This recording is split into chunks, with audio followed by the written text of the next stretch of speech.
Hello guys, मैं आपका भाई दोस्त educator of economics love Kaushik स्वागत करता हूं आपका संपूर्ण बैच में। जल्दी से अपनी हाजिरी लगा देंगे। जय हिंद, जय सीए लिखकर लाइव चैट कमेंट सेक्शन में। Very good afternoon everyone.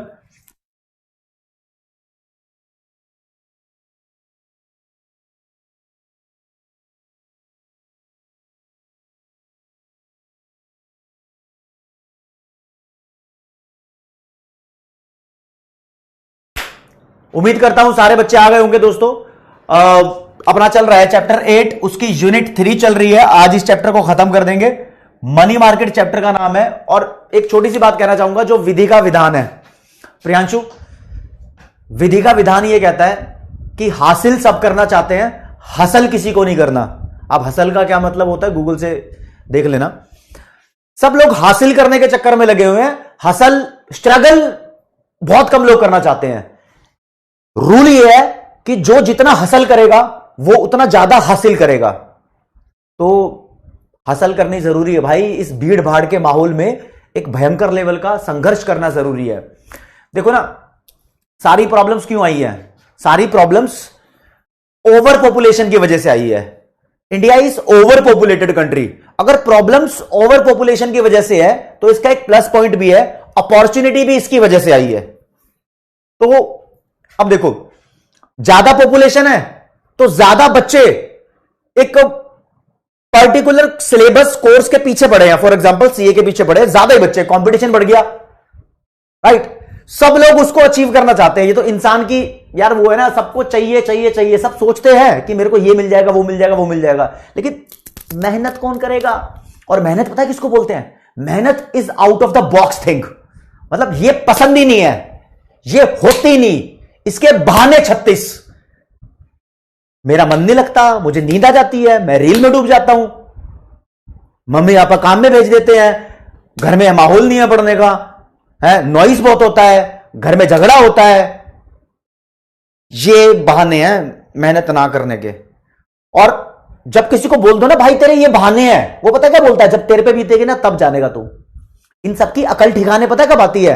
जब ऐसे ही प्रॉब्लम से निकले हुए बच्चे सीए बन जाते हैं, तब इनको लगता है यार उसने कैसे उस प्रॉब्लम्स को सॉल्व किया होगा, यार वो कैसे वहां से, मतलब सख्त डिसीजन लेने पड़ते हैं भाई। बहुत कुछ सेक्रीफाइस करना पड़ता है। समटाइम्स यारी दोस्ती का साथ भी सेक्रीफाइस करना पड़ता है।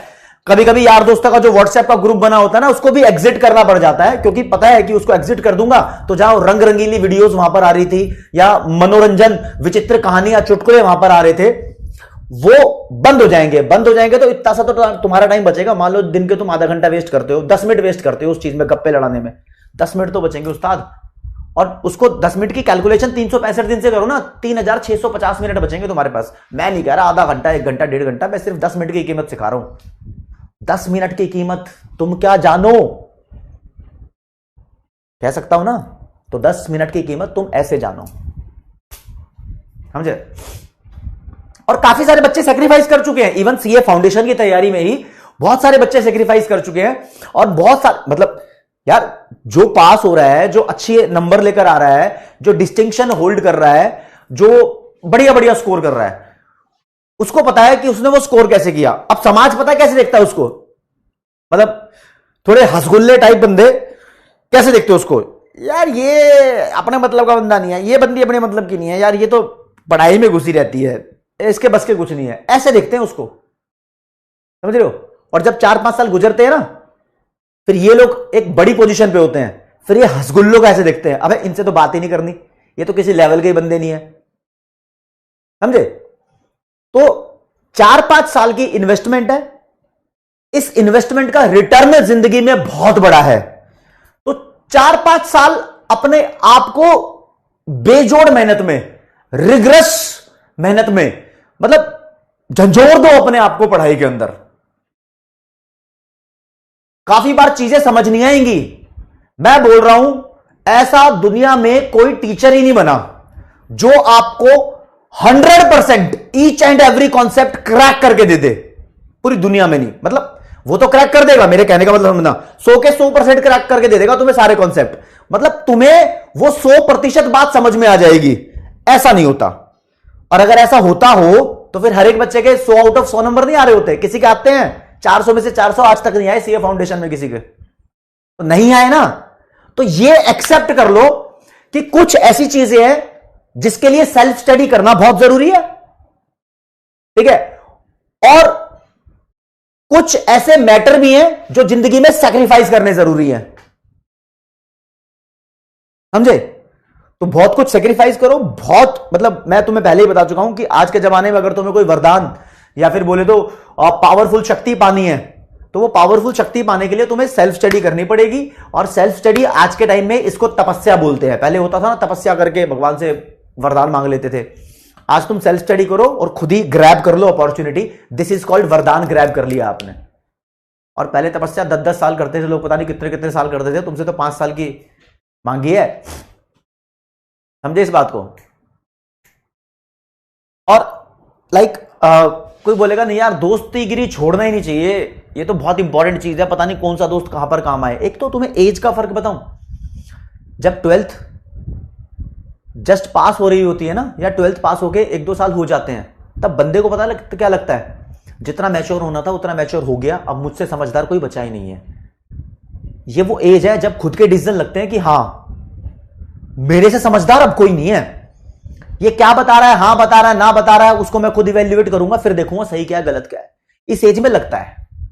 लेकिन एटलीस्ट जो बंदा बड़ा है, कुछ एक्सपीरियंस की बात कर रहा है, उसको बहुत कम लोग मानते हैं, लिटरली बहुत कम लोग मानते हैं। जो बहुत कम लोग मानते हैं ना, तो बहुत कम लोग ही सक्सेस होते हैं। सक्सेस रेट देख लो। अब तुम्हें सच्चाइयां मैं पर्दे फाश कर दूं एक एक चीज के। फॉर एग्जांपल कोई बच्चा जेई नीट के लिए बड़ा सुप्रीम बता दिया है कि भाई करोड़ों का पैकेज लग जाता है। मैं बता रहा हूं भाई, डॉक्टर इंजीनियर जितने बने होंगे ना, 10,000 जेई के बच्चे पेपर पास कर रहे होंगे ना, तो डिग्री लेने के बाद 2 बच्चे होंगे जिनका करोड़ में कोई पैकेज लगा होगा। 2 बच्चे भाई, सक्सेस रेट 100 में से 2 नहीं बोल रहा, 10,000 में से 2 बता रहा हूं। हद मार के 3 होंगे। बाकी बहुत सारे इंजीनियर्स हैं जो बीटेक का कोर्स करते हैं। और मैं खुद अपनी आंखों देखी, मेरी बात हुई है किसी से कल, वो बता रहा था भाई उसने फलाने टॉप कॉलेज से, टॉप कॉलेज है दिल्ली के अंदर, ये एक नाम लेना अच्छी बात नहीं है, कहता है कि मैंने वहां से बीटेक कर लिया और मेरा स्टार्टिंग पैकेज 3-3.5 लाख रुपए था। अब वो 3 साल के अंदर स्टार्टिंग पैकेज 9-10 लाख पे आया है, समझ रहे हो। और कुछ लोग मेरे जानकार हैं जिन्होंने बीटेक की है, उनके पैकेज 20 लाख, 30 लाख, 40 लाख, 60 लाख भी है, समझ रहे हो। ऐसे बहुत सारे मेरे स्टूडेंट्स हैं जो सीए बन चुके हैं, और बहुत सारे मैं दोस्तों को भी जानता हूं वो सीए हैं। तो यार सब सीए की सैलरी सेम है क्या? सबकी सेम नहीं है। काफी सारे सीए करोड़ों में भी खेल रहे हैं, काफी सारे सीए 50 लाख, 60 लाख, 70 लाख, 20 लाख कमाने वाले भी सीए हैं, और 10 लाख कमाने वाला भी सीए है। तो डिपेंड कैसे करता है, कैसे डिपेंड करता है, मतलब उतना ही सक्सेस रेट सीए में भी है करोड़ों कमाने का जितना किसी और साइंस स्ट्रीम के कोर्स में हो। तो सीए तो बहुत बड़ी चीज है, और इस बड़ी चीज को पाने के लिए तुम्हारा पागलपन जरूरी है ना। किस चीज के लिए पागलपन? अपने सिलेबस के लिए, अपने कोर्स के लिए, अपने ऑब्जेक्टिव, टारगेट, मोटिव को हासिल करने के लिए एक तरीके से सेट होना पड़ेगा। अगर कोई बच्चा यहां बीच बीच में पूछ लेना कि सर मैं सेल्फ स्टडी 4 घंटे करती हूं, 5 घंटे करती हूं, या 2 घंटे करती हूं, या 9 घंटे करती हूं, तो ये किसी से पूछना मत कि मैं इतने घंटे सेल्फ स्टडी करता हूं और क्या ये सही है क्या। अरे घंटों में इसका आंसर नहीं है। 2 तरीके होते हैं स्टडी के, समझ रहे हो। एक बंदा 9 घंटे पढ़ लेगा टाइम पास करते करते, और एक बंदा एफिशिएंटली 3 घंटे पढ़ लेगा। तो जो एफिशिएंट 3 घंटे हैं वो ज्यादा इंपॉर्टेंट है, समझ रहे हो। तो इस बात को जान लो। और भाई मैं तो हमेशा कहता हूं कि जितनी ज्यादा कॉर्पोरेट नॉलेज तुम्हें होगी उतना दूसरों से आगे निकलोगे, भीड़ से आगे निकलोगे, ठीक है। चलो जी आगे बढ़ते हैं। चैप्टर नंबर 8 चल रहा है भाई हमारा, मनी मार्केट है। और लास्ट क्लास में हमने यूनिट 3 ही करी थी, और आज की क्लास में भी यूनिट 3 ही चलेगी। मैं आपको बता दूं कि इस पूरी यूनिट 3 के अंदर आप देख पाओगे, मॉड्यूल तुम्हारे सामने है, पूरी यूनिट 3 के अंदर 3 बातें आपको मिलनी पड़नी है। एक, मॉनेटरी पॉलिसी के ऑब्जेक्टिव्स कौन से होते हैं भैया। एक मेन ऑब्जेक्टिव होता है जिसमें प्राइस स्टेबिलिटी होती है और इकोनॉमिक ग्रोथ, और फिर दूसरे डेवलपिंग कंट्रीज के लिए, इंडिया जैसी कंट्रीज के लिए ऑब्जेक्टिव होते हैं, ठीक है, ठीक है।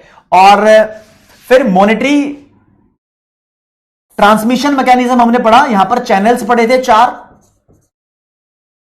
ठीक है, चैनल्स देखने थे। अब देखना है आपको ऑपरेटिंग प्रोसीजर, ये मेन चीज है और इसका बहुत सारा कंटेंट आप कर चुके हो।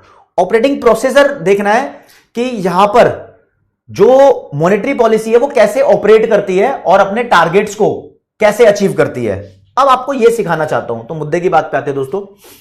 देखो जी, अगर आप सीखना चाहते हो ऑपरेटिंग प्रोसेस यानी मॉनेटरी पॉलिसी कैसे ऑपरेट करती है, तो आपको बता दूं मॉनेटरी पॉलिसी का मतलब ही ये होता है कि सेंट्रल बैंक मनी सप्लाई को बदलेगा या इंटरेस्ट रेट को बदलेगा, ठीक है, बहुत सारे मॉनेटरी इंस्ट्रूमेंट्स को बदलेगा। तो ठीक है, तो ये मॉनेटरी पॉलिसी ऑपरेट कैसे करती है, कहने का मतलब ये वर्क कैसे करती है। तो भाई इसकी वर्किंग देखनी है, तो हम बोलते हैं ये वर्क करती है अपने इंस्ट्रूमेंट्स के थ्रू। इसके कुछ इंस्ट्रूमेंट होते हैं, ठीक है, इसके कुछ आइटम होते हैं जैसे कि CRR, SLR, ये चीजें मैं थोड़ी थोड़ी आपको बता चुका हूं, ठीक है। तो ये इंस्ट्रूमेंट्स होते हैं, वो इंस्ट्रूमेंट्स पढ़ने हैं आपको दोस्तों। तो सबसे पहले स्टार्ट करते हैं मॉनेटरी पॉलिसी के कौन से इंस्ट्रूमेंट्स होते हैं। तो यहां पर मॉड्यूल में भी इस तरीके से क्लासिफिकेशन नहीं दे रखी, लेकिन आपको बता रहा हूं, यही तरीका आपको ध्यान भी रखना है। इंस्ट्रूमेंट्स ऑफ मॉनेटरी पॉलिसी, ये इंस्ट्रूमेंट्स है मॉनेटरी पॉलिसी के। भाई इन इंस्ट्रूमेंट्स को 2 पार्ट में डिवाइड किया हुआ है, एक होते हैं क्वांटिटेटिव इंस्ट्रूमेंट्स और दूसरे होते हैं क्वालिटेटिव इंस्ट्रूमेंट्स। क्वालिटेटिव इंस्ट्रूमेंट्स, अब देखो जी, ऐसे कुछ हथकंडे, ऐसे कुछ इंस्ट्रूमेंट जिसका इस्तेमाल करके आरबीआई पूरे देश की मनी सप्लाई को बदल दे, इसको पूरे देश की मनी सप्लाई को बदल दे, उन इंस्ट्रूमेंट्स को बोलते हैं कि भैया वो क्वांटिटेटिव इंस्ट्रूमेंट्स है, ठीक है। ध्यान रखना, क्वांटिटेटिव का मतलब बहुत स्पेशल है, जो एंटायर थोड़ा साफ लिख देते हैं, एंटायर इकोनॉमीज मनी सप्लाई को बदल दे, जो चेंज कर दे एंटायर इकोनॉमी की मनी सप्लाई को, वो सारे इंस्ट्रूमेंट्स क्वांटिटेटिव है। अब 12th क्लास की इकोनॉमिक्स में बहुत सारे थे यहां पर, ठीक है। यहां पर आईसीआई ने इसको रिड्यूस कर दिया है। आईसीआई बोलता है यहां पर required reserve ratio, cash reserve ratio और स्टैट्यूटरी लिक्विडिटी रेशो, ये 3 है। कोई नहीं, ये 3 ही देख लेना, ठीक है। इसके बाद आपको ध्यान रखना है क्वालिटेटिव इंस्ट्रूमेंट्स कौन से हैं। क्वालिटेटिव इंस्ट्रूमेंट्स वो हैं जिनमें बदलाव करके आरबीआई किसी एक टारगेट जगह की मनी सप्लाई को बदलता है। किसी एक टारगेट जगह की, मतलब पूरे देश की मनी सप्लाई को नहीं बदलेगा। उसका मन करेगा कि इंडस्ट्रीज की मनी सप्लाई बदलनी है तो इंडस्ट्रीज की मनी सप्लाई बदल देगा। उसका मन करेगा इंश्योरेंस सेक्टर की मनी सप्लाई बदलनी है, वहां की बदल देगा। उसका मन करेगा एग्रीकल्चर सेक्टर की मनी सप्लाई बदलनी है तो वहां की मनी सप्लाई बदल देगा। उसका मन करेगा कि स्मॉल स्केल इंडस्ट्रीज वाले को ज्यादा पैसा देना है तो वहां ज्यादा पैसा दे देगा। मतलब एक पर्टिकुलर एरिया या सेक्टर को टारगेट करेगा और उसकी मनी सप्लाई को बदल देगा। तो यहां पर एंटायर इकोनॉमी की मनी सप्लाई को नहीं बदला जाता, किसी पर्टिकुलर एरिया या सेक्टर्स मनी सप्लाई चेंज की जाती है, मनी सप्लाई में चेंज किया जाता है, ठीक है जी। और उस्ताद आप देखोगे तो यहां पर आपको बहुत अलग सा टॉपिक एक पढ़ना पड़ेगा, जिसे मैं बताऊंगा। पहले आपने थोड़ा बहुत सुना हो, इट इज मोरल सुएशन। दूसरे पे आप पढ़ोगे यहां पर मार्जिन रिक्वायरमेंट।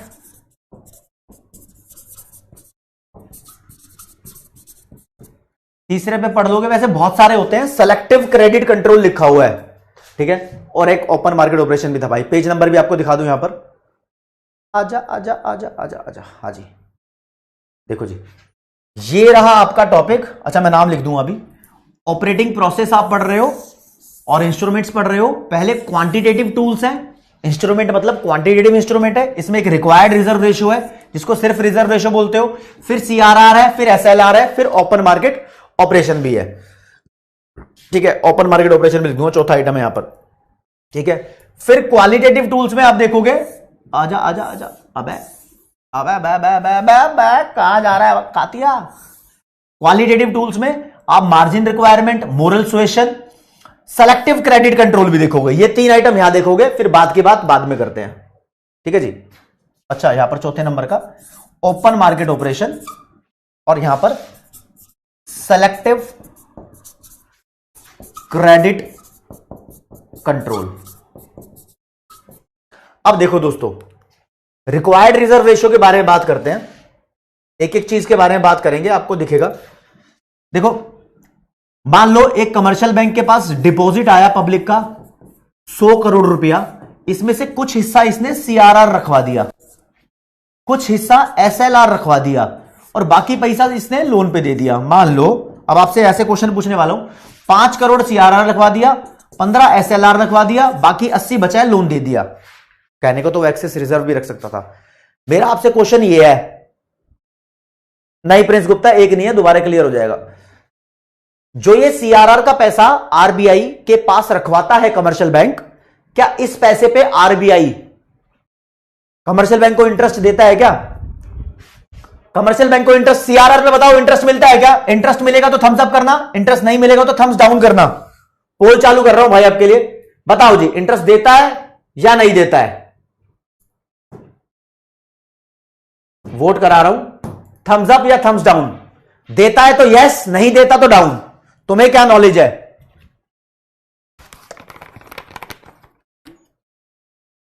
हाँ प्रिंस गुप्ता, एलआरआर और ट्रिपल आर एक ही है।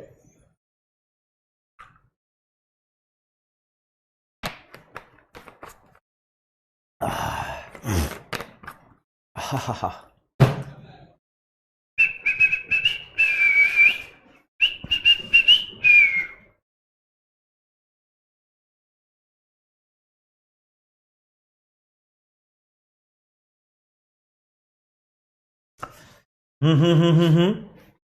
बता देता हूं आपको मैं भाई साहब, सीआरआर पे आरबीआई इंटरेस्ट नॉट पेड, नहीं देवत, इंटरेस्ट नहीं देवत है आरबीआई। इसको दिमाग में रख लेना भाई, बच्चे थोड़ा दिमाग लगा रहे थे लेकिन अब जान लो, दिस इज द फैक्ट। आपके मॉड्यूल में भी यही लिखा है, पहले दिया करता था या नहीं दिया करता था उस बात को छोड़ दो, आज के हिसाब से पढ़ो, नई सरकार के हिसाब से नहीं देता।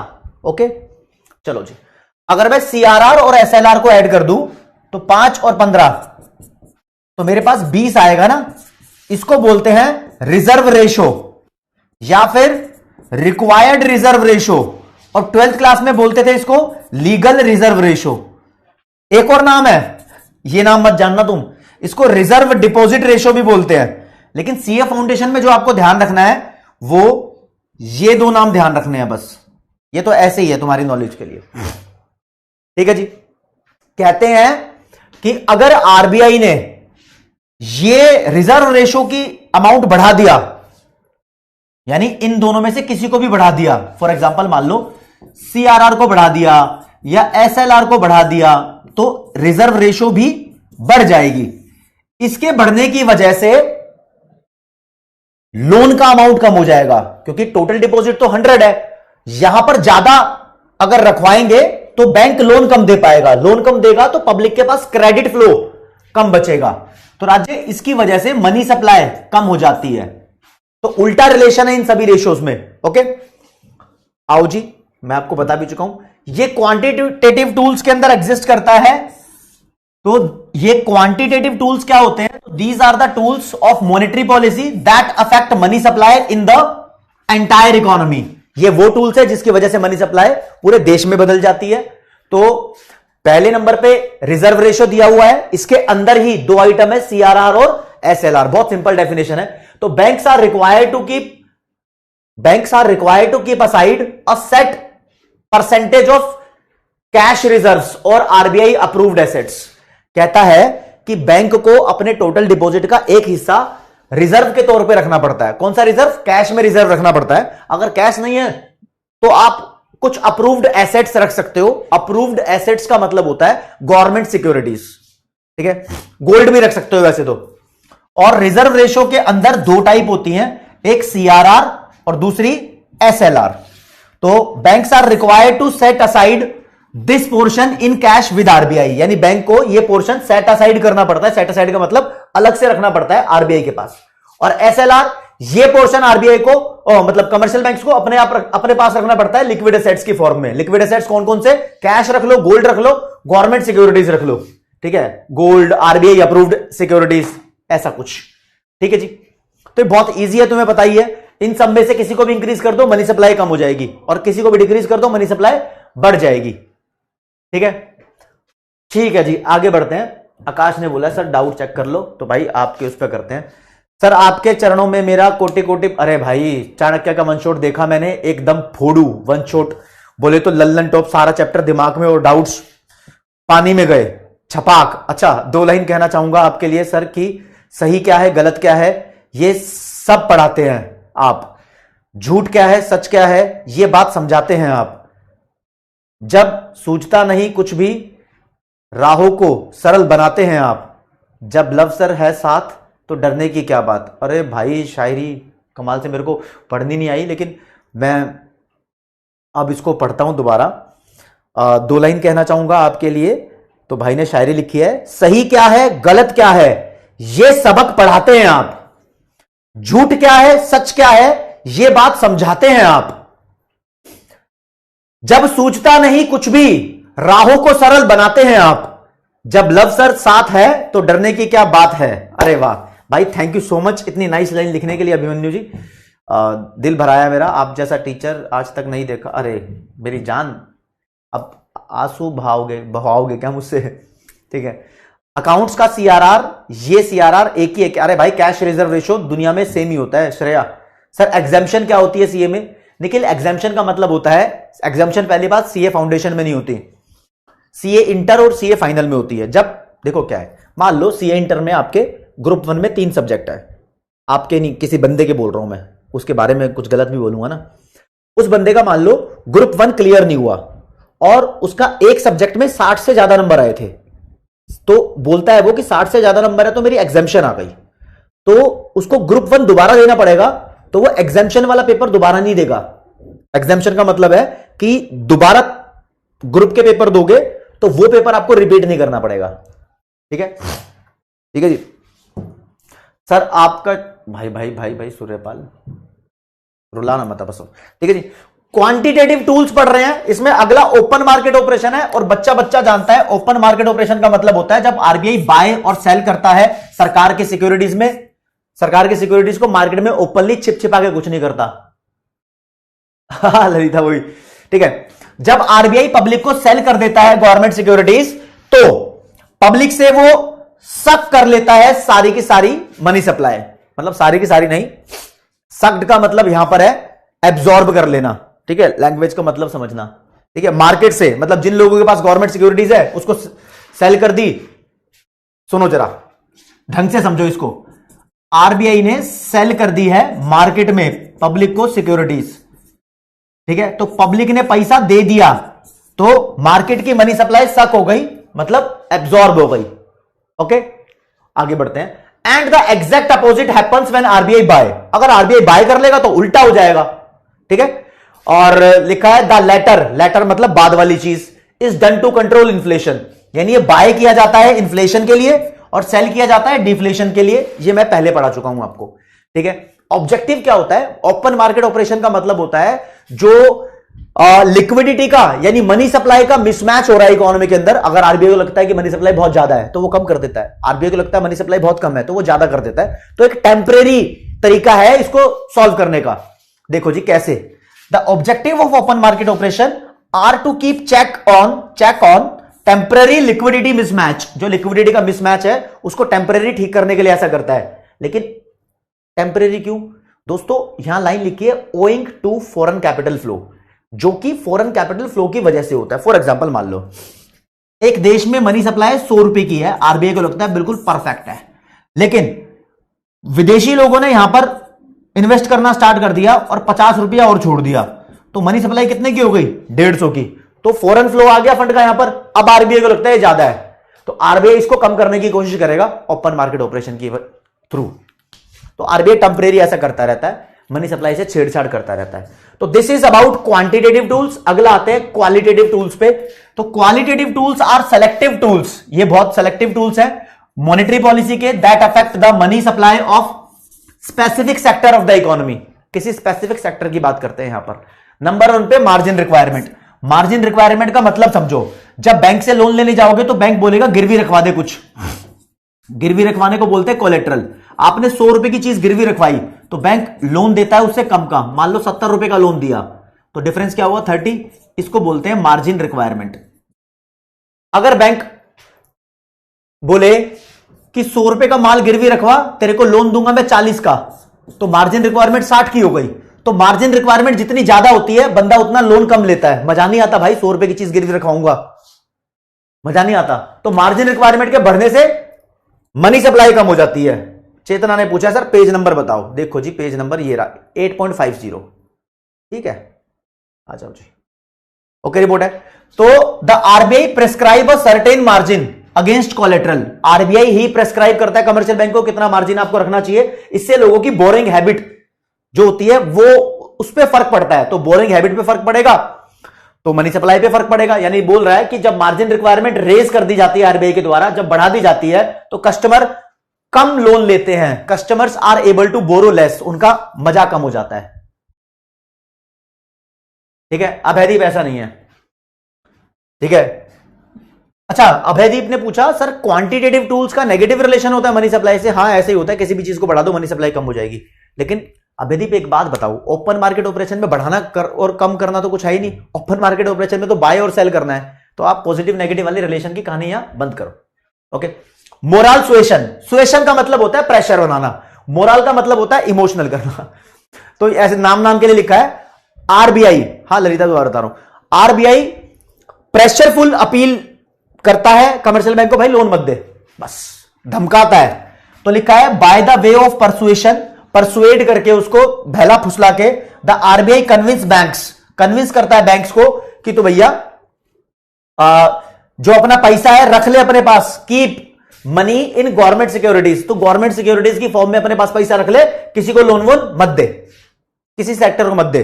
तो सर्टेन सेक्टर की बात कर रहा है, मतलब फॉर एग्जांपल आरबीआई यूं कह सकता है कि तू ये मार्जिन रिक्वायरमेंट सिर्फ एग्रीकल्चर सेक्टर वालों के लिए कम कर दे, बाकी सबके लिए बढ़ा दे। तो एग्रीकल्चर सेक्टर वालों के लिए मनी सप्लाई बदल गई।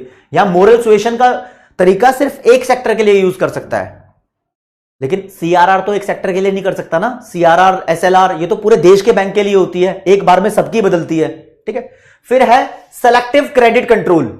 इसका मतलब यही है भाई कि कई बार आरबीआई बोल देता है, इसके ना कुछ ये होते हैं प्राइमरी सेक्टर लेंडिंग, ये अखबार में लिखा आता है वर्ड, ये पीएसएल, प्राइमरी सेक्टर लेंडिंग, यानी जिसको प्रेफरेंस देता है आरबीआई, बोलता है भाई इस सेक्टर को ही लेंडिंग करनी है और किसी को नहीं करनी। तो वो बेसिकली मोरल सुएशन की तरह ही है। ये क्रेडिट यानी मनी सप्लाई को कंट्रोल करने के लिए कुछ सेलेक्टिव सेक्टर्स चूज कर लेता है। तो controlling credit by not lending to industries और सेलेक्टिव स्पेकुलेटिव बिजनेस, यानी बोलता है कि भैया हम क्रेडिट को यानी उधार को कंट्रोल करेंगे, ये सेलेक्ट करके कि इन बंदों को तो लोन देना ही नहीं है। अब तुम बोलोगे सर मोरल सुएशन और सेलेक्टिव क्रेडिट कंट्रोल तो सेम हो गया। हाँ लगभग सेम है, ऐसी बात नहीं है, लेकिन मोरल सुएशन का मतलब होता है कि आरबीआई बोल रहा है कि भाई तू इस पर्टिकुलर सेक्टर को लोन दे दे, और सेलेक्टिव क्रेडिट कंट्रोल में आरबीआई बोल रहा है तू इस सेक्टर को लोन मत दे, ऐसा बोल रहा है। ठीक है, ना करने की कहानी तीसरे पे है और हां करने की कहानी दूसरे पे है। चलो जी हो गया, लब सर हो गया, क्वांटिटेटिव क्वालिटेटिव हो गया। एक और है राज्य, आप देखोगे यहां पर आ जाता हूं वापस तुम्हारे पास।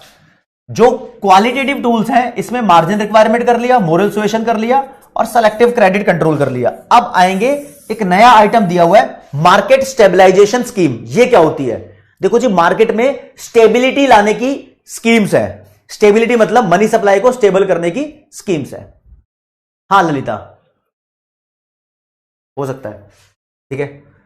तो मार्केट में स्टेबिलिटी लाने की स्कीम्स देख लो दोस्तों। मार्केट में जो स्टेबिलिटी लाने की स्कीम्स है, इसने बोला है कि वो पॉलिसी रेट के थ्रू लाई जाती है। क्या बोल रहा हूं मैं? Market stabilization schemes. आरबीआई कहता है मेरे पास कुछ एमएसएस स्कीम है, यानी एक पॉलिसी रेट है मेरे पास। पॉलिसी रेट का मतलब क्या होता है? मतलब पॉलिसी रेट एक ऐसा इंटरेस्ट रेट होता है जिसके हिसाब से सारे दूसरे इंटरेस्ट रेट डिसाइड किए जाते हैं। भाई पहले के जमाने में, काफी साल पहले, बैंक रेट पॉलिसी रेट हुआ करता था। आज के जमाने में रेपो रेट पॉलिसी रेट है। बैंक रेट को इतना ध्यान में नहीं रखते, ठीक है, मतलब वो ओल्ड फैशन हो गया बैंक रेट, और जो रेपो रेट है ये फैशन में चल रहा है। ठीक है जी, ओके रिपोर्ट है। बता देता हूं बैंक रेट की कहानी, तुम्हें बताता हूं। देखो जी, आरबीआई जब किसी बैंक को लॉन्ग टर्म लोन देगा, कौन सा लोन? लॉन्ग टर्म लोन देगा, तो बैंक उसके बदले में इंटरेस्ट पे करेंगे। इस इंटरेस्ट को बोलते थे बैंक रेट। अब इसकी सच्ची कहानी सुनो, कहानी सुनो सच्ची। अकाउंट से थोड़ा सा रिलेट करूंगा, लॉन्ग टर्म लोन तो देगा, लोन के बदले कुछ तो मांगता है आरबीआई। भाई कोलेटरल मांगेगा। बैंक रेट के बदले जो कोलेटरल दी जाती थी ना, वो स्पेशल होता था, वो होता था bills of exchange. Government securities नहीं, बिल ऑफ एक्सचेंज। देखो जरा अकाउंट्स में घुसो। मान लो ये प्रिया है, प्रिया के पास 1 लाख का बिल ऑफ एक्सचेंज पड़ा हुआ है। अब मैं बिल ऑफ एक्सचेंज नहीं पढ़ाऊंगा आपको, ठीक है, जो कि 3 महीने बाद मैच्योर हो जाएगा। लेकिन प्रिया को लग रहा है कि आज ही उसे पैसों की जरूरत है, और इसका दोस्त भी गायब है आज। ठीक है, नीरज खत्री, मोरल सुएशन का मतलब होता है आरबीआई एवं, जैसे पापा धमकाते हैं ना तुम्हें ज्यादा खर्चा मत कर, ऐसे ही आरबीआई धमकाता है कमर्शियल बैंक को ज्यादा खर्चा मत कर, मतलब ज्यादा लोन मत दे। ठीक है, ओके। तो 3 महीने बाद इसको 1 लाख मिल जाएंगे, लेकिन इसको जरूरत आन पड़ी इमरजेंसी की अभी। ये गई बैंक पे,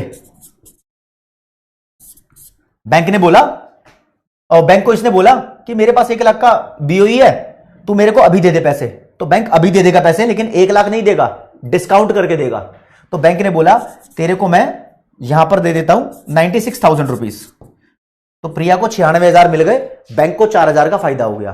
अब बैंक क्या टिंडे लेगा इसके बिल ऑफ एक्सचेंज को, भजिया बनाएगा बिल ऑफ एक्सचेंज की।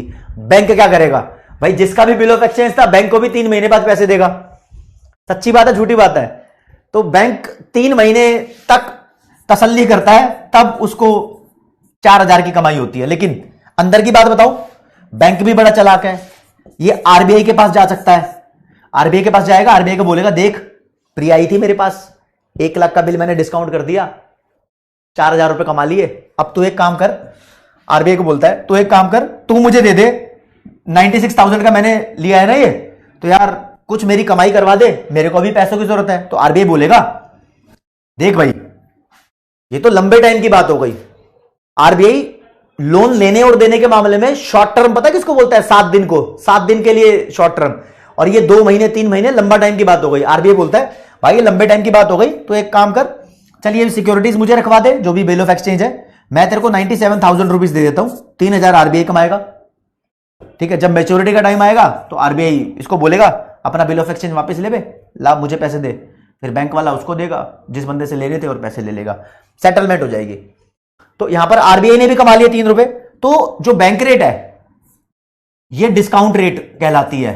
बैंक रेट को डिस्काउंट रेट इसी चक्कर में बोलते हैं कि इतना इतना रुपया डिस्काउंट होता जा रहा है ना, मतलब 3,000 का इंटरेस्ट इसने ले लिया, 4,000 का इंटरेस्ट इसने ले लिया, है ना, तो इसलिए बैंक रेट को डिस्काउंट रेट बोलते हैं। और आरबीआई आजकल पता क्या बोल रहा है? कह रहा है अब ये चिंदीगिरी नहीं करनी हमें, ये कहानी खत्म कर दी। आरबीआई ने बैंकों को मना कर दिया कि अब हम तुम्हारे बिल ऑफ एक्सचेंज डिस्काउंट नहीं करेंगे। आरबीआई ने चिंदीगिरी करनी बंद कर दी। तो आज के टाइम में जो बैंक रेट है वो वर्थलेस है।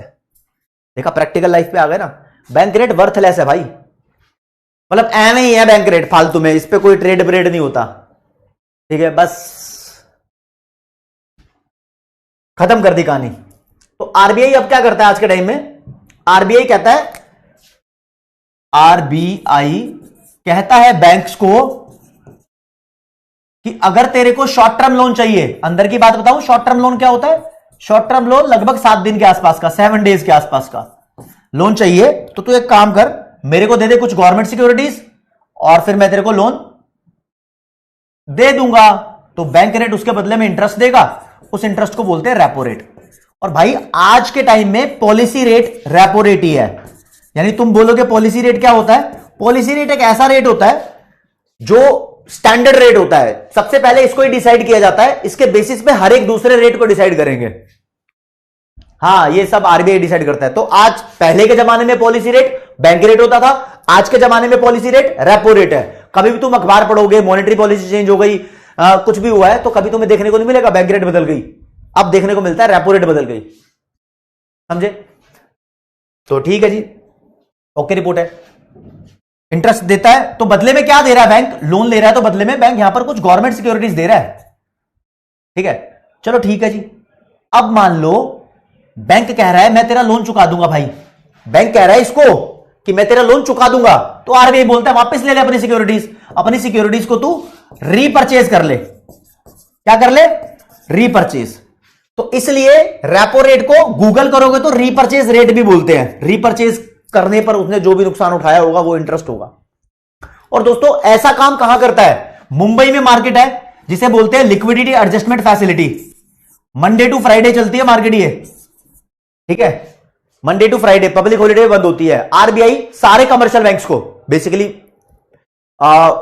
कुछ प्राइमरी लेंडर्स भी होते हैं और कमर्शियल बैंक के अंदर बहुत सारी वैरायटी होती है, तो स्केड्यूल्ड कमर्शियल बैंक और बड़े बड़े प्राइमरी लेंडर्स को यह फैसिलिटी देता है कि भैया देखो मैं तुम्हारी लिक्विडिटी को, लिक्विडिटी मतलब कैश, इसको एडजस्ट करने की फैसिलिटी देता हूं, एडजस्ट करने की फैसिलिटी देता हूं, और इस फैसिलिटी को LAF बोल देते हैं। ठीक है जी, मतलब क्या ये लिक्विडिटी एडजस्टमेंट फैसिलिटी? आरबीआई बोल रहा है देखो जी डेली ट्रांजैक्शन चल रहे हैं, किसी बैंक के पास अगर फालतू की सिक्योरिटी रखी हुई है वो मेरे पास जमा कराए, लोन ले ले, उसके पास लिक्विडिटी ज्यादा आ गई, तो तुम्हारी लिक्विडिटी कम थी तो एडजस्ट कर लो। अगर बैंक को लगता है उसके पास पैसा अब बहुत ज्यादा है तो वो कहता है आरबीआई से कि मेरे को गवर्नमेंट सिक्योरिटीज दे दे, है ना, तो गवर्नमेंट सिक्योरिटीज ले लेता है और फिर अपनी लिक्विडिटी एडजस्ट कर लेता है ना। तो दोस्तों अब यहां पर ऐसा बोला जाता है कि ये जो फैसिलिटी है लिक्विडिटी एडजस्टमेंट फैसिलिटी बड़ी खतरनाक है। तो यहां पर रेपो रेट अगर ज्यादा है, मतलब आरबीआई कह रहा है कि मैं तेरे को लोन दे दूंगा लेकिन तेरे को बहुत ज्यादा इंटरेस्ट देना पड़ेगा, तो बैंक बोलेगा ऐसी कम तैसी करा, मैं नहीं ले रहा। जब नहीं लेगा तो मनी सप्लाई कम हो जाएगी। देखो दो बातें बोल सकता है कमर्शियल बैंक, या तो बोलेगा मैं नहीं ले रहा, मनी सप्लाई कम हो जाएगी, या कमर्शियल बैंक बोलेगा मैं तेरे से लोन ले लूंगा, ठीक है कोई दिक्कत नहीं है, पब्लिक को भी फिर लोन महंगे में दूंगा, यानी पब्लिक से भी इंटरेस्ट रेट ज्यादा चार्ज करूंगा, तो फिर पब्लिक घंटा लेगी, पब्लिक ज्यादा इंटरेस्ट रेट पे लोन लेगी नहीं। तो रेपो रेट बढ़ने से पब्लिक चाहती नहीं है कि मैं पैसा लूं, तो देश के अंदर मनी सप्लाई कम होती है। रेपो रेट बढ़ जाती है तो हर चीज का इंटरेस्ट रेट बढ़ जाता है, इसलिए रेपो रेट अपने देश में एक पॉलिसी रेट भी है। ठीक है, आगे बढ़ो आगे बढ़ो आगे बढ़ो आगे बढ़ो। ठीक है, चलो जी आ जाओ। पॉलिसी रेट्स की बात हो रही है, तो पहले बात की है इसने बैंक रेट की। तो द इंटरेस्ट रेट, बैंक एक इंटरेस्ट रेट होता है at which RBI lend long term funds to banks. Long term loan देता है, लेकिन हाउएवर का मतलब लेकिन presently RBI does not entirely control money supply via bank rate. आज के टाइम में आरबीआई बैंक रेट का इस्तेमाल करके मनी सप्लाई को कंट्रोल नहीं करता। It use liquidity adjustment facility. RBI कह रहा है बैंक रेट हटाओ, मैंने तुम्हें एक मार्केट दे दी है, उस मार्केट का नाम है लिक्विडिटी एडजस्टमेंट फैसिलिटी, उस मार्केट में आओ। और repo rate as one of the significant tool to establish control over money supply. यहां पर हम रेपो रेट के हिसाब से ट्रेड करेंगे, यहां आप अपने पैसे दो सिक्योरिटी लो या सिक्योरिटी दो पैसे लो, उसके हिसाब से काम करते रहेंगे। तो इसको बोला है लिक्विडिटी एडजस्टमेंट फैसिलिटी। और फिर इसके बारे में ज्यादा नहीं बताया, जितना मैंने तुम्हें बता दिया उतना नहीं बताया, बस ये बता रखा है ये भी एक इंस्ट्रूमेंट है, ये मार्केट भी एक इंस्ट्रूमेंट है जो मनी सप्लाई को कंट्रोल करने में हेल्प करती है। पहला तो रेपो रेट के थ्रू, रेपो रेट बता दिया मैंने, जिसमें शॉर्ट टर्म लोन्स बैंक लेते हैं। ठीक है, और बदले में बैंक्स को क्या देना पड़ता है?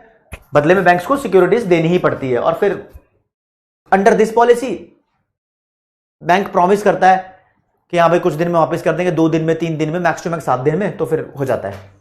और रिवर्स रेपो रेट तुम्हें पता है, चलो रिवर्स रेपो रेट मैंने पहले भी बता दिया था, अब दोबारा बता देता हूं।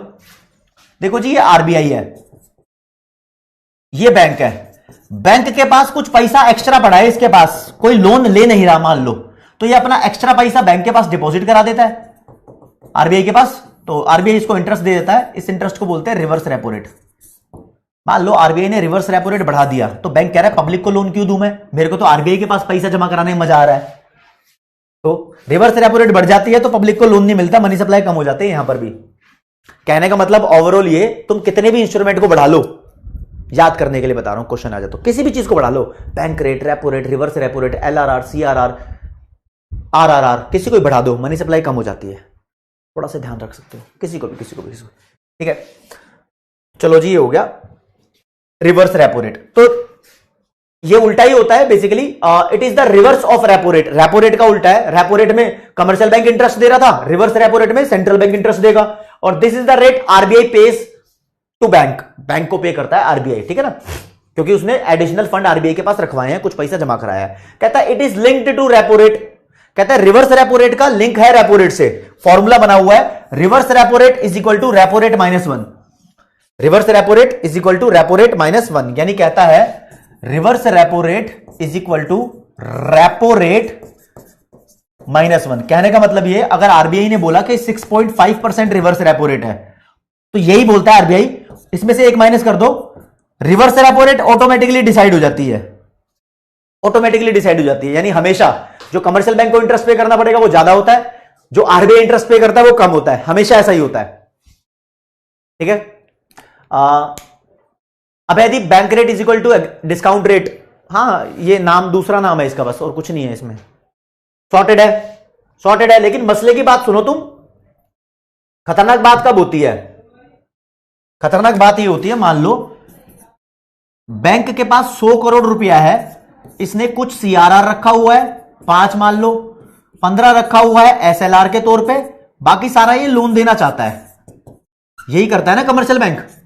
अब जो एसएलआर है उसके पास कैसे कैसे रखता है, मान लो कुछ कैश रख लेगा 5, कुछ गोल्ड रख लेगा 5, और कुछ गवर्नमेंट सिक्योरिटीज इसने अपने पास रखी हुई है 5 रखी हुई है। ठीक है, अगर ये कभी बैंक आरबीआई से लोन लेने जाएगा तो आरबीआई से लोन लेते वक्त इसको ये गिरवी रखवाना पड़ेगा। क्या रखवाना पड़ेगा, गिरवी रखवाना पड़ेगा, रखवाना पड़ेगा, बिल्कुल रखवाना पड़ेगा उस्ताद। लेकिन ये गिरवी रखवाने के बाद भी इसका पेट नहीं भरा, ये बोलेगा मुझे और पैसे चाहिए, तो आरबीआई बोलता है यस, जैसे शाहरुख खान के लिए गौरी खान है, ऐसे इस बैंक के लिए आरबीआई है। आरबीआई अपने आप को बोलता है मैं हूं lender of the last resort. Last resort का मतलब होता है वो बंदा जो तुम्हारी जिंदगी में मुसीबत के टाइम पे काम आता है, एंड टाइम पे।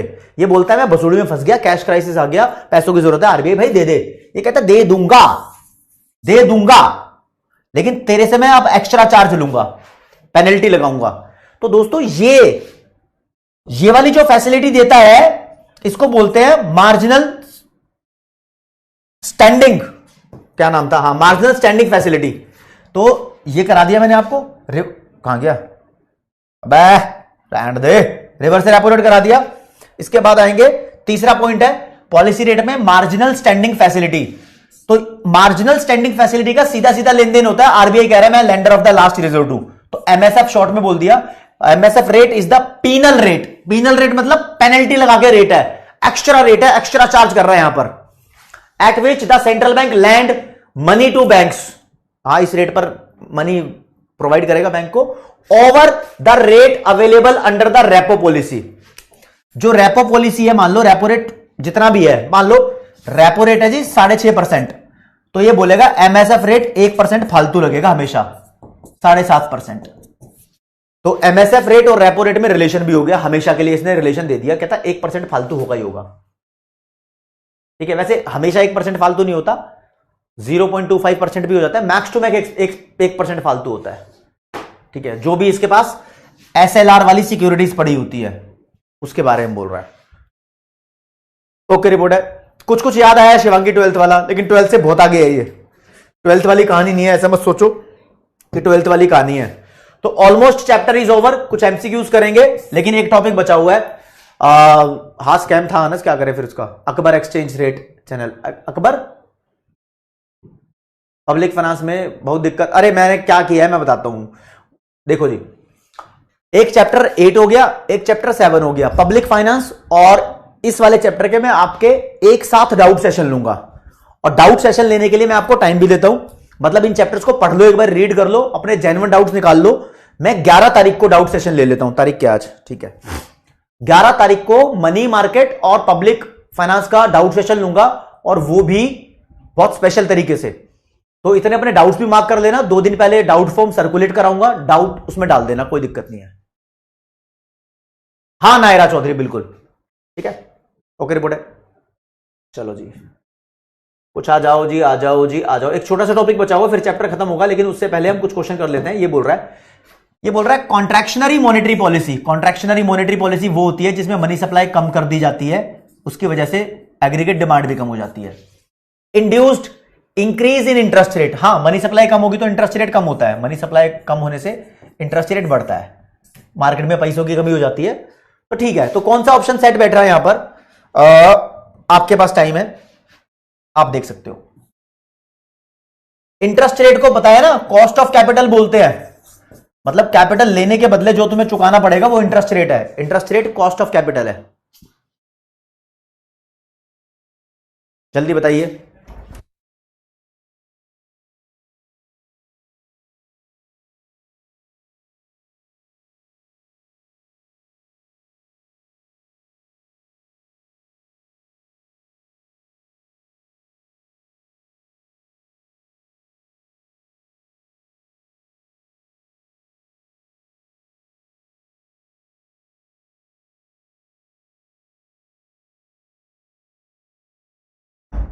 तो भाई यहां पर मैं बताऊं आपको, इंटरेस्ट रेट इंक्रीज होगा मतलब कॉस्ट ऑफ कैपिटल इंक्रीज होगी, कैपिटल बोरो करने की कॉस्ट होगी, और इसको बोल दो कि रियल कॉस्ट ऑफ बोरिंग भी इंक्रीज हो रही है, चाहे फर्म हो चाहे हाउस होल्ड हो, कोई भी हो, दोनों बातें यहीं लिखी हुई है।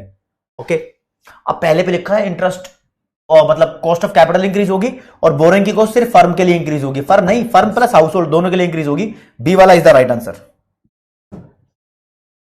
वेरी गुड भाई। सौम्या, यश, भूमिका, मोनिका, ललिता, आगे आ जाओ। कहते हैं डिफ्लेशन, जब हर चीज का प्राइस कम होने लगता है। ये कब होता है? जब डिमांड बहुत कम होती है, लोग सामान नहीं खरीद रहे होते, तो सेलर सामान बेचने के चक्कर में प्राइस कम कर देते हैं। तो डिफ्लेशन के चक्कर में आरबीआई को क्या करना चाहिए? देखो जी, डिफ्लेशन है, ऐसे में इसको करेक्ट करना है तो आरबीआई को एग्रीगेट डिमांड बढ़वानी पड़ेगी। आरबीआई कैसे बढ़वा सकता है एग्रीगेट डिमांड? ये भाई मनी सप्लाई को इंक्रीज करवा देगा, लोगों के पास पैसा आ जाएगा, वो डिमांड ज्यादा कर लेंगे। और मनी सप्लाई कैसे इंक्रीज होगी? कुछ भी कम कर दो। सुनो, एसएलआर कम कर दो, सीआरआर कम कर दो, आरआर कम कर दो, ट्रिपल आर कम कर दो, एमएसएफ कम कर दो, कुछ भी कम कर दो, मनी सप्लाई बढ़ जाएगी। सारा इंटरेस्ट रेट है ये, ठीक है। तो पहले नंबर पे लिखा है the RBI reduce the CRR in order to enable the banks to expand credit. कहता है आरबीआई सीआरआर को कम कर देगा, इसकी वजह से मनी सप्लाई इंक्रीज हो जाएगी। जी हां, बिल्कुल सही। कैसे? इसको प्रूव कर देते हैं। मान लो एक बैंक के पास 100 रुपया डिपॉजिट है, उसने 5 रखा सीआरआर, 15 रखा एसएलआर, 80 दे दिया लोन पे।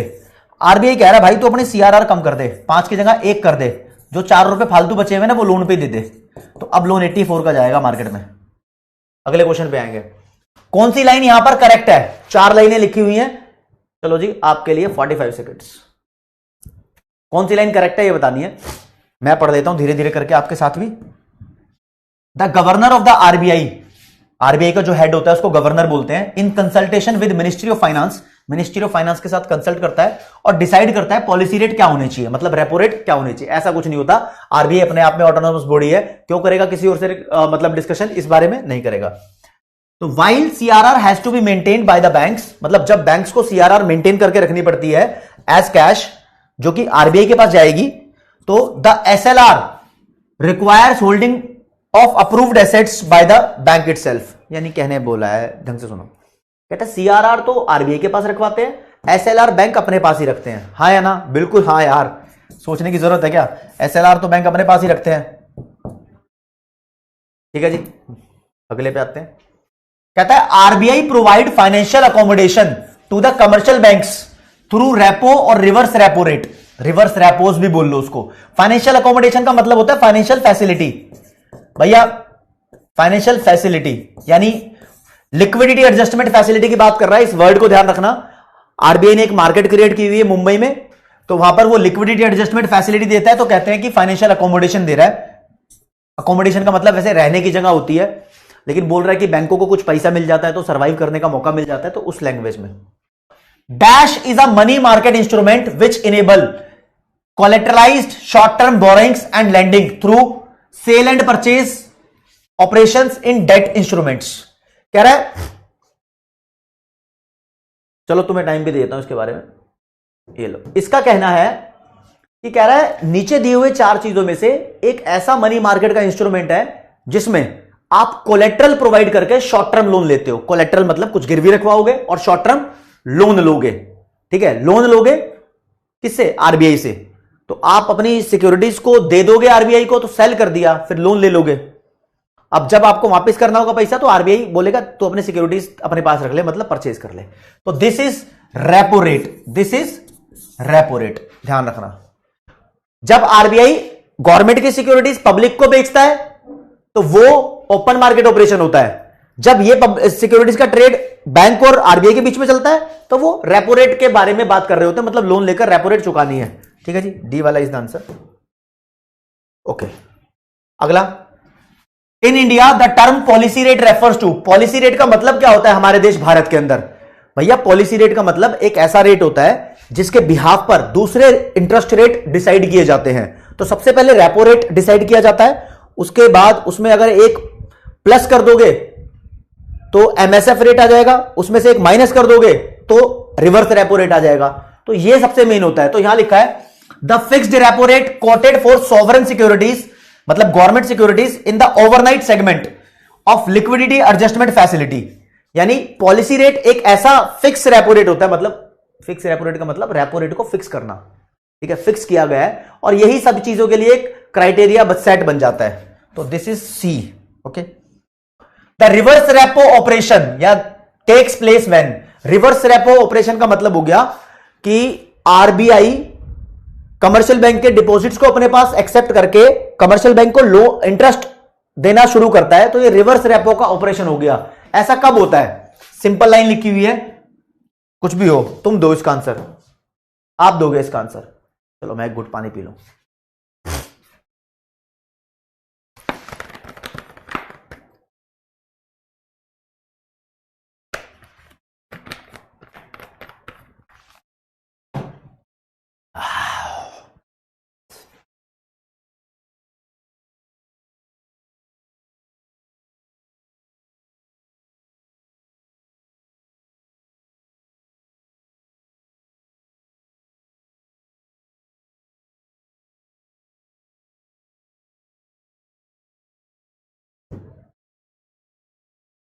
RBI borrow money from banks by giving them securities. हां, आरबीआई, अब देखो लैंग्वेज क्या है यहां पर। मैं बोल रहा हूं आरबीआई के पास बैंक अपना पैसा डिपॉजिट करा देता है तो आरबीआई इंटरेस्ट देता है। हां, इस इंटरेस्ट को रिवर्स रेपो रेट बोलते हैं। लेकिन बुक के अकॉर्डिंग जो सही भी है, तो जरा ढंग से सुनना, आरबीआई का जब मन करे, अगर आरबीआई देख ले कमर्शियल बैंक के पास फालतू का फंड पड़ा हुआ है, मतलब फालतू का लिक्विड कैश पड़ा हुआ है, तो आरबीआई बोल देगा तू पैसा मेरे को दे बे। जबरदस्ती बोलेगा तू मुझे लोन दे, बदले में तेरे को सिक्योरिटी देता हूं और इंटरेस्ट भी ले लियो, ऐसा भी होता है। तो RBI borrow money from banks by giving them securities, बिल्कुल this is true. Samiya, Pratyush, Surya, Yash, Aaradhya. चलो जी देखो दोस्तों, अब जो लास्ट टॉपिक है यहां पर वो बताने से पहले आपको बताता हूं दोस्तों। देखो, reserve bank of India act आया 1934 में, कानून आया था, लेकिन रिजर्व बैंक ऑफ इंडिया बना नहीं था तब तक। यह इस्टेब्लिश हुआ 1 अप्रैल 1935 को। अब दोस्तों जो आरबीआई एक्ट था इसके हिसाब से ही बैंकिंग सिस्टम चलता है। इसके बाद वैसे एक बैंकिंग रेगुलेशन एक्ट भी आया था, उसको भी प्लस किया जाता है, लेकिन आपके सिलेबस में नहीं है वो, ठीक है। चलो जी, आरबीआई एक्ट 1934 में आया। इसके बाद 2016 में इसमें बदलाव लाए गए हैं, कुछ चेंजेस लाए गए हैं, ठीक है। क्या चेंजेस है? ये मॉनेटरी पॉलिसी का फ्रेमवर्क है, ये लास्ट टॉपिक है, हम इसको लाइन बाय लाइन पढ़ेंगे, तो आप ध्यान दोगे जरा इस पे। इसको पहले मैं उठा के ले जाऊं, जो भी कंटेंट तुम्हारे लिए लिखा था मैंने यहां पर। आरबीआई बहुत कुछ टारगेट कर रहा है अपने देश में, देखो जी, आपको एक बात बताऊं, इन्फ्लेशन अच्छी है या बुरी है? बाबा इन्फ्लेशन बहुत कम हो तो बुरी है, बहुत ज्यादा हो तो भी बुरी है। आरबीआई कहता है हम इन्फ्लेशन को टारगेट करते हैं कि कितनी इन्फ्लेशन होनी चाहिए। तो आरबीआई का कहना है कि मिनिमम इन्फ्लेशन, इंडिया की बात कर रहे हैं, 2% होनी चाहिए और मैक्सिमम इन्फ्लेशन 6% होनी चाहिए। ऐसे कुछ क्राइटेरियाज की बात हो रही है यहां पर, मॉनेटरी पॉलिसी फ्रेमवर्क है। इसके बाद डाउट्स लूंगा आपके दोस्तों, तो ये लो जी।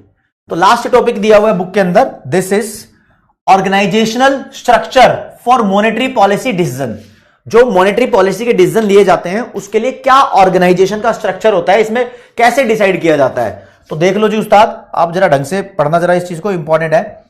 कहता है आरबीआई एक्ट 1934 में अमेंडमेंट लाई गई 2016 में, ठीक है, for giving statutory backing to the monetary policy framework agreement. यानी यहां पर एक मॉनेटरी पॉलिसी फ्रेमवर्क एग्रीमेंट बनाया गया, monetary policy framework agreement, short में बोल लो एमपीएफए बनाया गया।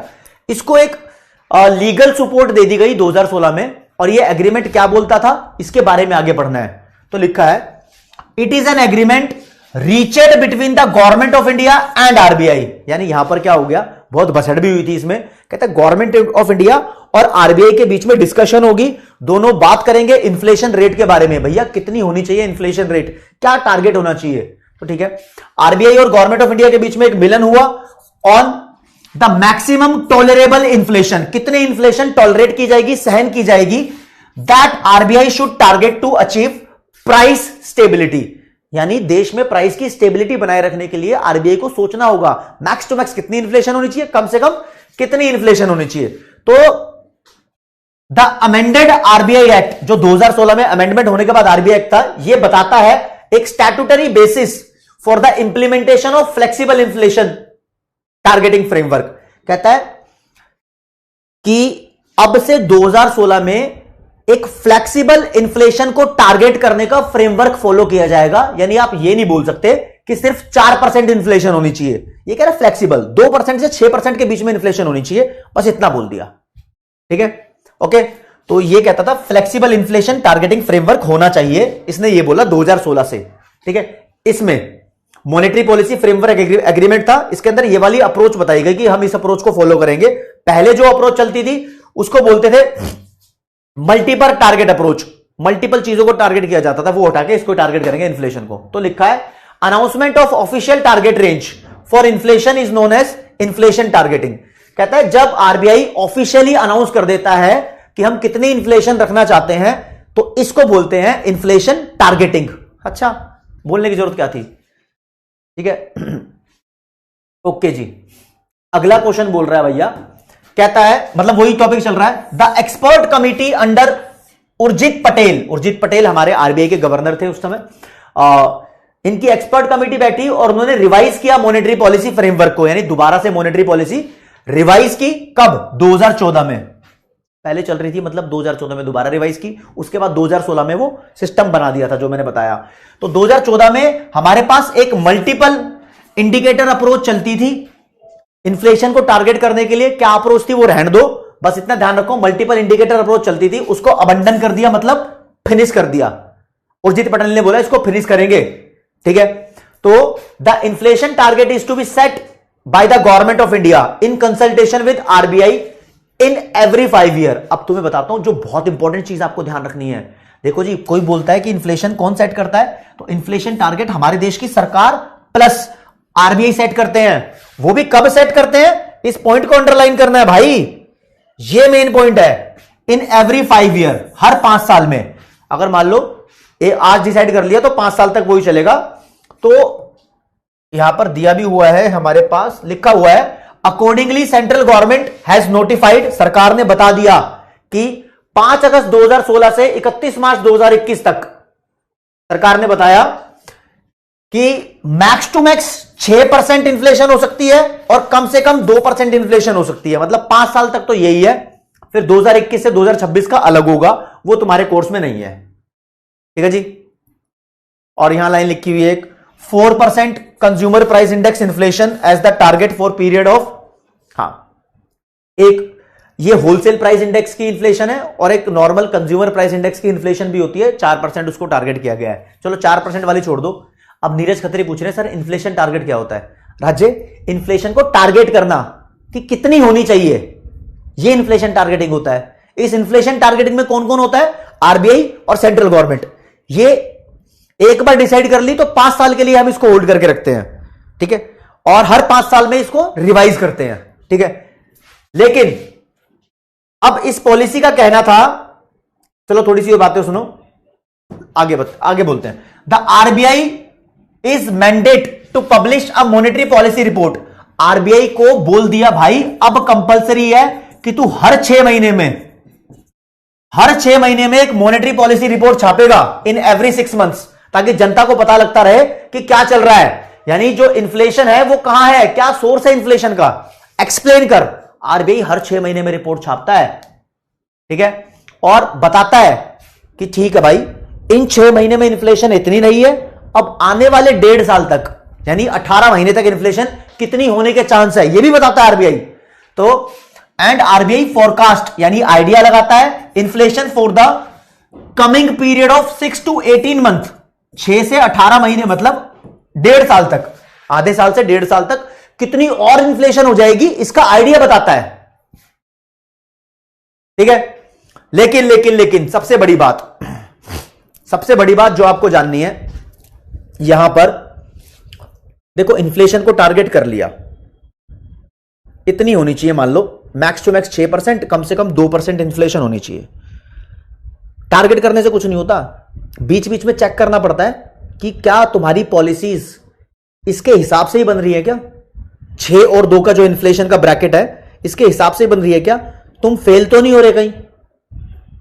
हाँ, इसको चेक करने के लिए क्राइटेरिया बना रखा है। गवर्नमेंट कहती है कि तुम्हारी पॉलिसी फेल हो रही है अगर ये 2 बातें हो गई तो यहां लिखा है the following factors are notified by the central government. Central government ने बोल दिया कि नीचे दिए गए 2 फैक्टर हैं जो बताएंगे कि इन्फ्लेशन टारगेट करने में तुम फेल हो गए, जो इन्फ्लेशन टारगेट की थी उसको अचीव करने में तुम फेल हो गए। कब? जब average inflation is more than upper tolerance level. कहता है जो अभी इन्फ्लेशन चल रही है वो अगर 6% से ज्यादा है, अपर टॉलरेंस लेवल कितना है, 6 है, अगर इससे ज्यादा है, अच्छा आज नहीं, 3 लगातार क्वार्टर तक, एक क्वार्टर का मतलब होता है 3 महीने, ठीक है, target for any 3 consecutive quarters, यानी लगातार 3 महीने तक। कहता है देखो, इसको मैं एक्सप्लेन करता हूं। गवर्नमेंट ने बोला, सेंट्रल गवर्नमेंट ने बोला आरबीआई तू चेक कर ले कि लगातार 3 क्वार्टर तक मतलब 9 महीने तक अगर जो इन्फ्लेशन है वो मैक्सिमम रेंज जो डिसाइड की है, मतलब 6% डिसाइड की है, इससे ज्यादा है तो सोच ले फेल हो गए हम, पॉलिसी रिवाइज करने की जरूरत है। श्रेया, टॉलरेंस का मतलब होता है जितना बर्दाश्त किया जाए, ठीक है। अब चेतन कह रहा है कि भाई 2023 में 7.5% पहुंच गया था इन्फ्लेशन। हाँ, 7.5 पहुंच गया था। कितने क्वार्टर का? पहले क्वार्टर का, दूसरे क्वार्टर का, तीसरे क्वार्टर का, या तीनों लगातार क्वार्टर का? कुछ तो बात होगी, ठीक है, ऐसे चेक करना है। और दूसरा कह रहा है अगर average inflation is less than lower tolerance level हो गई, यानी एवरेज इन्फ्लेशन 2% से कम हो गई, तो यह भी बुरी बात है। कब तक? लगातार 3 क्वार्टर तक। कहता है 3 क्वार्टर यानी 9 महीने लगातार इन्फ्लेशन मैक्सिमम रेंज से ऊपर है तो आरबीआई फेल है। अगर 3 महीने लगातार इन्फ्लेशन मिनिमम रेंज से नीचे है तो आरबीआई फेल है। किसका कहना है ये? सेंट्रल गवर्नमेंट का। सेंट्रल गवर्नमेंट का कहना है भाई, ठीक है, सेंट्रल गवर्नमेंट का कहना है। तो ध्यान रखना, जो मेन पॉइंट है, 5 साल के लिए, 5 ईयर के लिए इन्फ्लेशन को टारगेट किया जाता है। ध्यान रखना, 5 साल के लिए, जैसे 2016 से 2021, तो फिर 2021 से 2026, ठीक है। इसके लिए आरबीआई को हर 6 महीने में रिपोर्ट छापनी होती है और बताना होता है भैया कितनी इन्फ्लेशन चल रही है, और इस रिपोर्ट में आने वाले 6 से 18 महीने के बारे में लिखा होना चाहिए कि कितनी इन्फ्लेशन होने के आइडिया हैं। बोल रहे हैं कि आरबीआई को फेल माना जाएगा अगर 3 लगातार क्वार्टर तक यानी 9 महीने तक जो एवरेज इन्फ्लेशन है, यानी जो इन 9 महीने की इन्फ्लेशन है, ये अगर ज्यादा हुई मैक्सिमम टारगेट से यानी 6% से, या ये एवरेज इन्फ्लेशन है ये कम हुई मिनिमम टारगेट से यानी 2% से, तो बोलेंगे भाई फेल हो रहे हो, अपनी पॉलिसी रिवाइज कर लो। This is the conclusion. तो अब इसके ऊपर क्वेश्चन भी करना है भाई। लो जी, लिखा है the monetary policy framework agreement जो हुआ 2016 में। कब हुआ? 2016 में हुआ। ठीक है, सरकार और आरबीआई के बीच में। ये क्या बोलता है? तुम्हारे पास 4 ऑप्शन है और मैं तुम्हें अच्छा खासा टाइम भी देता हूं, 2 मिनट का 90 सेकंड का टाइम दे दिया। अब इसके बीच में तुम्हारे डाउट भी देख लेता हूं। 90 सेकंड का टाइम है भाई, जिस बच्चे का डाउट है मैं बताता भी रहता हूं। अच्छा, डाउट है, यहां देख लो। श्रेया पूछ रही है ड्यूरिंग इन्फ्लेशन आरबीआई इंक्रीज करता है सीआरआर। देखो जी, इन्फ्लेशन जब होती है तो ऑलरेडी डिमांड बहुत ज्यादा है, तो आरबीआई डिमांड को डिक्रीज करने की कोशिश करता है। डिमांड डिक्रीज करेगा तो मनी सप्लाई डिक्रीज करेगा आरबीआई, तो यस सीआरआर इंक्रीज करता है, बिल्कुल सही बात है। ठीक है, सारी चीजें कर देता है। ठीक है, और अच्छा मैंने ऐसा कुछ बोल दिया था क्या? सीआरआर इंक्रीज करता है भाई, सीआरआर इंक्रीज करने से मनी सप्लाई कम होती है। श्रेया करेक्ट कर लो अपने आप को। सर इस पॉलिसी वाले क्वेश्चन में आपने रेपो रेट से एमएसएफ फाइंड कर सकते हैं ना कि एलएएफ, सो 4th सही होना था। अच्छा गोविंद, मैं देख लेता हूं भाई उसको। ठीक है, अभी इसको देखते हैं। यहां लाइन लिखी हुई है दोस्तों, the maximum repo rate that RBI can charge from government. इसमें मैक्सिमम रेपो रेट के बारे में बात की जाती है? नहीं, अरे इस फ्रेमवर्क में इन्फ्लेशन की बात की जाती है। तो मैक्सिमम टॉलरेबल इन्फ्लेशन और मिनिमम टॉलरेबल इन्फ्लेशन का टारगेट यहां पर सेट किया जाता है। तो बी वाला इज द राइट। ठीक है, बी वाला इज द राइट। चलो जी, हाँ, सामिया, प्रत्युष, सूर्या, साक्षी, मनस शाही। ठीक है जी, लास्ट क्वेश्चन है आज की क्लास का। ये इतना बड़ा क्वेश्चन है भाई, तुम्हें पढ़ने नहीं दूंगा, मैं ही कराऊंगा ऑब्वियसली इसको।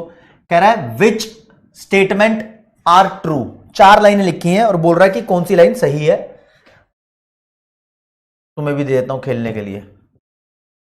तो लाइन पढ़ते हैं पहली। The reserve bank of India 1934 का इसका कानून था, एक्ट था, वॉज अमेंडेड ऑन 27 जून 2016। हाँ ये बात ठीक है, 27 जून 2016 को इसमें अमेंडमेंट आई थी। इसमें क्या लिखा था? For giving a statutory backing to the monetary policy framework. इसमें मॉनेटरी पॉलिसी फ्रेमवर्क एग्रीमेंट किया गया था। And setting for monetary policy committee. यहां पर मॉनेटरी पॉलिसी कमेटी भी सेट की गई थी। लाइन बिल्कुल ठीक है, इसमें कोई दो राय नहीं है, कोई चिढ़ेगा नहीं इस बात से। इतना कह रही है सर इन्फ्लेशन रेट बहुत ज्यादा कम हो जाए, ये सही है गलत है? नहीं भाई, इन्फ्लेशन रेट बहुत कम भी नहीं होनी चाहिए। बहुत कम होगी तो फिर मतलब प्राइस एक हेल्दी लेवल पे इंक्रीज नहीं होगा। प्राइस जब हेल्दी लेवल पे इंक्रीज नहीं होगा तो प्रोड्यूसर को प्रॉफिट नहीं होगा। प्रोड्यूसर को प्रॉफिट नहीं होगा हेल्दी लेवल पे, तो वो एम्प्लॉइज की सैलरी कैसे बढ़ाएगा, आउटपुट कैसे बढ़ाएगा, एम्प्लॉयमेंट कैसे बढ़ेगी, है ना? तो थोड़ी सी आउटपुट और एम्प्लॉयमेंट बढ़ने के लिए एक हेल्दी लेवल पे प्राइस इंक्रीज होना चाहिए।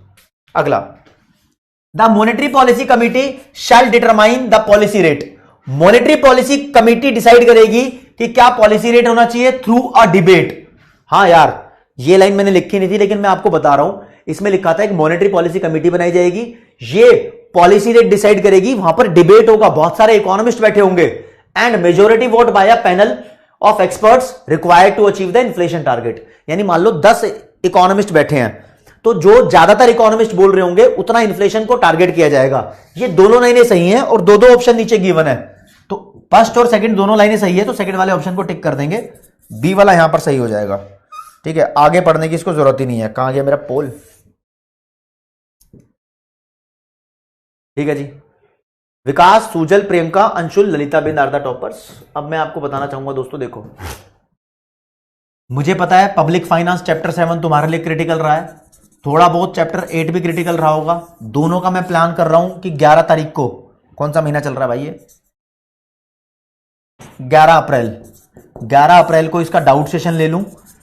आप प्लीज अगर किसी ने इन चैप्टर्स को सही से ज्यादा गौर तरीके से नहीं पढ़ा है तो थोड़ा सा पढ़ लेना, ताकि आप अपने सही डाउट्स निकाल पाओ। ठीक है, और नेक्स्ट चैप्टर मैं आपको इंटरनेशनल ट्रेड नहीं कराऊंगा, अभी चैप्टर नंबर 10 करेंगे हम।